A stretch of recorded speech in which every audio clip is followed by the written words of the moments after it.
السلام علیکم ورحمۃ اللہ وبرکاتہ۔ ناظرین محترم، آج ایک ویڈیو دیکھنے کو ملا مولوی مکی صاحب کا، جس میں وہ کہتے ہیں کہ نعوذ باللہ العیاذ باللہ ثم معاذ اللہ کہ جس کا عقیدہ ہے کہ پنجتن پاک تو وہ کافر ہے۔ آئیے آپ دیکھیں کہ وہ کیا کہتا ہے، اس کے بعد ہم آپ کو وضاحت سے عرض کرتے ہیں۔ پنجتن پاک کے بارے میں کیا عقیدہ ہے؟ جو یہ عقیدہ رکھتا ہے وہ کافر ہو جاتا ہے۔ پنجتن پاک کا معنی یہ ہے کہ یہ پانچ جو ہیں نا، یہ تو پاک ہیں، باقی سب ناپاک ہیں۔ یہ تم نے ان کی اندر کے بغض کو تو سمجھا نہیں نا۔ المصطفیٰ، وہی انہوں نے کہا، باقاعدہ اپنے کتابوں میں لکھا ہے، المصطفیٰ والمرتضیٰ ابناہما والفاطمہ،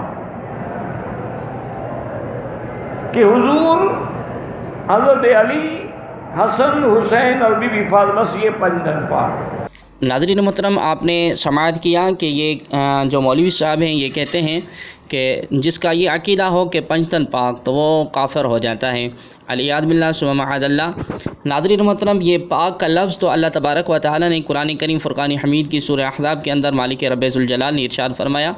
اللہ رب العالمین فرماتا ہے انما یرید اللہ لیذھب عنکم الرجس اہل البیت ویطہرکم تطہیرا، یعنی اللہ تبارک و تعالیٰ تو یہی چاہتا ہے کہ اہل بیت تم سے ناپاکی کو دور فرمائے اور تم کو پاک کرے۔ ناظرین محترم، آئیے میں آپ کو ایک مسلم شریف کی حدیث پاک آپ کے سامنے تلاوت کرتا ہوں، آپ کو پڑھ کے سناتا ہوں کہ جو حضرت سیدہ بی بی عائشہ رضی اللہ تعالی عنہا روایت کرتی ہیں، قالت عائشہ خرج النبی صلی اللہ علیہ وسلم غداۃ وعلیہ مرط مرحل من شعر اسود فجاء الحسن ابن علی فادخلہ ثم جاء الحسین فدخل معه ثم جاءت فاطمہ فادخلها ثم جاء علی فادخلہ ثم قال انما یرید اللہ لیذھب عنکم الرجس اہل البیت ویطہرکم تطہیرا۔ مسلم شریف کی حدیث پاک ہے اور حدیث نمبر ہے 6261۔ یعنی ام المؤمنین سیدہ عائشہ رضی اللہ تعالی عنہا ارشاد فرماتی ہیں کہ رسول اللہ صلی اللہ علیہ وسلم صبح کو نکلے اور آپ صلی اللہ علیہ وسلم ایک چادر اوڑھے ہوئے تھے جس پر کجاوا کی صورت یا ہنڈیوں کی صورت بنی ہوئی تھی۔ اتنے میں سیدنا حسن رضی اللہ تعالی عنہ آئے اور نبی کریم صلی اللہ علیہ وسلم نے ان کو اس چادر کے اندر کر لیا۔ پھر سیدنا حسین رضی اللہ تعالی عنہ آئے، ان کو بھی اس میں داخل کر دیا۔ پھر سیدہ فاطمہ الزہرا رضی اللہ تعالی عنہ آئی، ان کو بھی انہی کے ساتھ شامل کر لیا۔ پھر سیدنا علی رضی اللہ تعالی عنہ آئے تو ان کو بھی شامل کرتے فرمایا کہ انما یرید اللہ لیذھب عنکم الرجس اہل البیت ویطہرکم تطہیرا، یعنی اللہ تبارک و تعالیٰ تو یہی چاہتا ہے کہ اے اہل بیت تم سے ناپاکی کو دور فرمائے اور تم کو خود خوب پاک کرے۔ ناظرین محترم، اسی طرح ترمذی شریف کی حدیث پاک ہے عن عمر بن ابی سلمہ ربیب النبی صلی اللہ علیہ وسلم قال نزلت هذه الآیات علی النبی صلی اللہ علیہ وسلم انما یرید اللہ لیذھب عنکم الرجس اہل البیت ویطہرکم تطہیرا، سورہ احزاب آیت نمبر 33۔ فی بیت ام سلمۃ فدعا النبی صلی اللہ علیہ وسلم فاطمہ وحسنا وحسینا فجعل لهم بکساء وعلی خلف ظہرہ فجل له بکساء ثم قال اللہم ہؤلاء اہل بیتی فاذھب عنہم الرجس وطہرہم تطہیرا۔ ترمذی شریف کی حدیث پاک ہے اور حدیث نمبر ہے 3787۔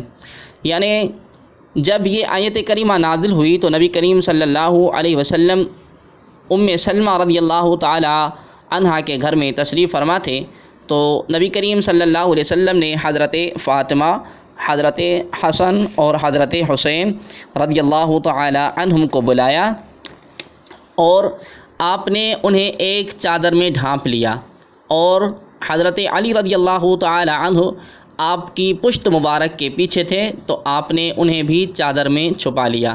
پھر فرمایا اللہم ہؤلاء اہل بیتی فاذھب عنہم الرجس وطہرہم تطہیرا، یعنی اے اللہ یہ میرے اہل بیت ہیں تو ان کی ناپاکی کو دور فرما اور انہیں اچھی طرح پاک کر دیں۔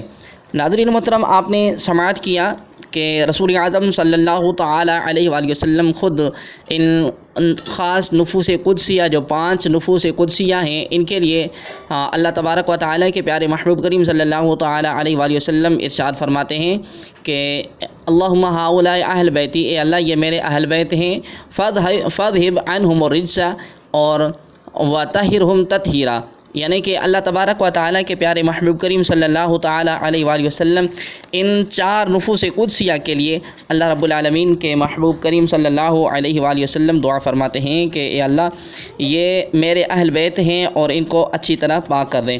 اور 5ویں جو شخصیت ہے حضرت آقا انعامدار صلی اللہ تبارک و تعالیٰ علیہ وآلہ وسلم جو پاک ہیں، ہمارا عقیدہ ہے کہ اللہ تبارک و تعالیٰ نے اپنے محبوب کریم صلی اللہ تعالیٰ علیہ وآلہ وسلم کو پاک فرمایا، اور اللہ تبارک و تعالیٰ کے پیارے محبوب کریم صلی اللہ تعالیٰ علیہ وآلہ وسلم کی دعا سے مالک رب ذوالجلال نے ان 4 نفوس قدسیہ کو بھی پاک فرما دیا۔ تو ناظرین محترم، یہ مولوی صاحب کی حماقت ہے، ان کا اپنا نظریہ ہے، اہل بیت اطہار کے ساتھ بغض اور عداوت ہے۔